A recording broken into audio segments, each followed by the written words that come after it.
I'm Tommy Tremble, and I'm chopping it up with Buck.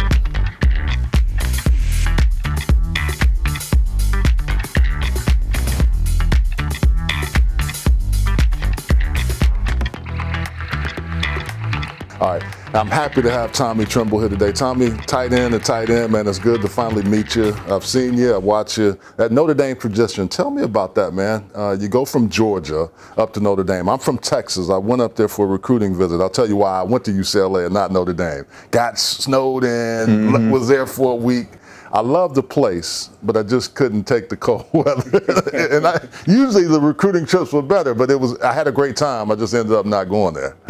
Yeah. Really, I think the choices when it came down to me picking my college, Notre Dame kind of had the whole package. You know what I'm saying? My dad played football at UGA, grew up a diehard UGA fan.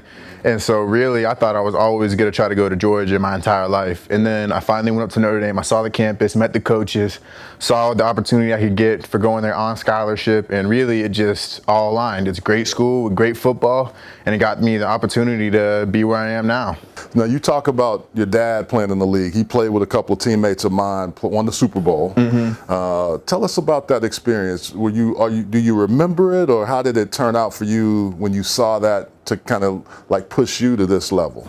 It was awesome. You know, being able to say my dad played in the NFL was the coolest thing I could ever say in my life. As a kid, if you said that, you were a superstar. So I was the most proud of my dad since I was like 3 or 4. It was something I held on to all the way to high school.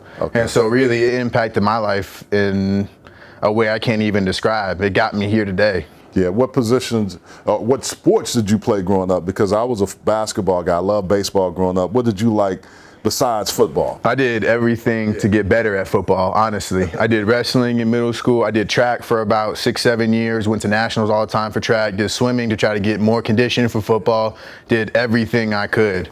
Played a little bit of basketball. I wasn't the best, but really with the tight end body, everybody wants you to play basketball because you can rebound, right? Exactly. I can dunk, play defense. That's about it, though.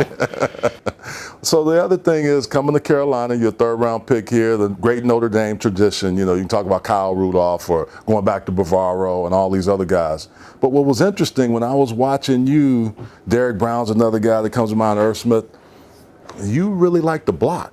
You got some dog in you, man, because most people don't want to block. They want to catch the rock. Tell us a little bit about that. What made you determined to be a better blocker? I think really with my opportunities I got in college, because I was a pass catcher. I was a pass catcher my entire life. I was always on the smaller side of tight ends. And my last year in college, I wasn't getting the opportunities really to have the catch passing ability. So whatever I had in my hands, I was going to be the best at it. So I got into the blocking game and the running game, and I tried to dominate every single play. And doing that really got me where I am right now. It got me my name out there. I ended up being the #1 blocker in college football, and because of that, I'm able to live my dreams right now. Who was your position coach at Notre Dame that kind of helped you with that? Because sometimes your coaches can help you see things you don't understand or see. Who was that? I think really collectively, both my tight end coaches I had at Notre Dame. Chip Long was my OC and tight end coach my freshman, sophomore year. Yeah. And then McNulty was, he's at OC at BC right now. He was awesome, man. He was with me my last year and really supported me and trying to make me the best I could be. So what's interesting, man, now that you're here, and this year, a lot of expectations for you. Tight end, that position is really critical for a lot of offenses. How will Coach Mcadoo help you get better and use you like Evan Ingram, but also have you as a dog on the end of the line blocking people? I think Mcadoo really schemes up everything for the best of everyone's abilities. It's really fun playing his offense. He lets you do everything. We have an answer for everything we can. For whatever we see on the defensive side or what we want to do on offense, we have an option to. If we execute it, there's really nothing that can stop us. What have you learned from watching guys like before you, Greg Olson, who was here, who's now moved into this thing that I'm doing, and I'm sure you might want to do or whatever. What have you learned from those guys that are some of the top tight ends in the league, along with Greg Olson, who was before you here? I think it's really becoming students of the game. You know what I mean? That's something I didn't really have in my full grasp in college, and I tried to get a lot my rookie year with Coach Angelico, and so he really helped me kind of get the game and learn it. And right now, Kevin Gilbride, who's helping me a lot with that. And so really, I'm just working to try to be the best I can in my position, mentally and physically. Now, off the field, you do a lot of social work. You do a lot of things in the community. Tell us about Best Buddies and some of the other things you do. I think that's really valuable, but it seems like you like giving back. Why do you do that so much? It's my favorite thing. I mean, that's the best thing I can do as a football player is give back. You know what I mean? I love playing this game. It's my passion. I've always loved it, but if I can help other people, that's even better to me. You know what I mean? And so working with Best Buddies, we have an event this October, this championship event, champions event that I'm going to October 28th. We did a Best Buddies friendship walk earlier this year. Okay. It's stuff I just love to be a part of. You know what I mean? Yeah. And talk to those people, talk to the kids, and just hang out with them. That's really all it is. And so I really enjoy doing that. What's the best thing when you get there and show up and they all want to come hang out with you, or even afterwards? I love doing those things, but what is it that gives you the most joy of being around any kids and folks that look to be where you are one day? I think it's really knowing how I was back in my day as a kid and seeing that stuff. And seeing a player that was in the NFL, I would have lost my mind. You know what I mean? Even having a dad at home, but it's still not the same. Right? Exactly. Like, it doesn't make it any different. If I saw one NFL player, I would go crazy. A bunch of my dad's friends used to play in the league for a long, long time, and I still was starstruck by that stuff. And so knowing how that impacted me, and I really love the game, being able to do that with anybody else just makes it 10 times better.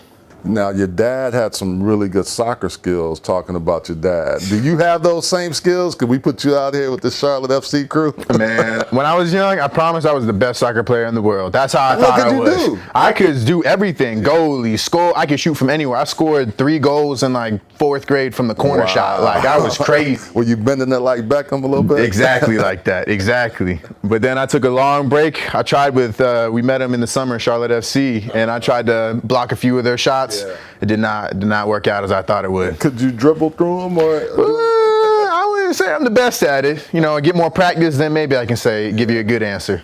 Well, we're going to get you out of here. I know you got a meeting. Thanks for giving us some time. The other question I have for you, Spotify-wise, what's in your Apple Music, Spotify? What you listening to now to get you going for games, or kind of to mellow out? I don't know. Really, I do a good mix. Like, to get activated for the game, it sounds corny, but I'm an NBA young boy kind of guy. Like, that's how it was with all my guys at college. Like, that's how we all got right together. And so that was really my, like, pregame, like, hype. That's what I'm listening to. Are you a chef or you a baker? Which one do you do?